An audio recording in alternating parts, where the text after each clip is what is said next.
Bengaluru rave party కేసులో టాలీవుడ్ నటి హేమకు shock ఇచ్చారు పోలీసులు. సెంట్రల్ క్రైమ్ బ్రాంచ్ పోలీసులు కోర్టులో ఛార్జ్షీట్ దాఖలు చేశారు. నటి హేమ డ్రగ్స్ తీసుకున్నట్లు అందులో స్పష్టం చేశారు. ఆమె MDMA డ్రగ్స్ను తీసుకున్నట్లు మెడికల్ రిపోర్ట్ను జప్తు చేశారు. ఆమెతో సహా 88 మంది డ్రగ్స్ తీసుకున్నట్లు వివరించారు. రేవ్ పార్టీ నిర్వాహకులుగా 9 మందిని పేర్కొన్నారు. ఆమెను స్నేహితుడు వాసు పార్టీకి పిలిచినట్లు అధికారులు నిర్ధారించారు. మొత్తం 1086 పేజీలతో కూడిన ఛార్జ్షీట్ను కోర్టుకు సమర్పించారు.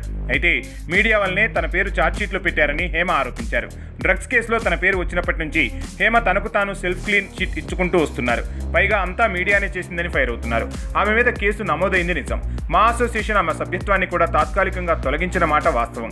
రేవ్ పార్టీకి నేను వెళ్ళలేను అని ఆమె మొదట్లో బుకాయించింది. ఏవో ఫేక్ వీడియోలతో తిమ్మిని బొమ్మి చేయడానికి ప్రయత్నించింది.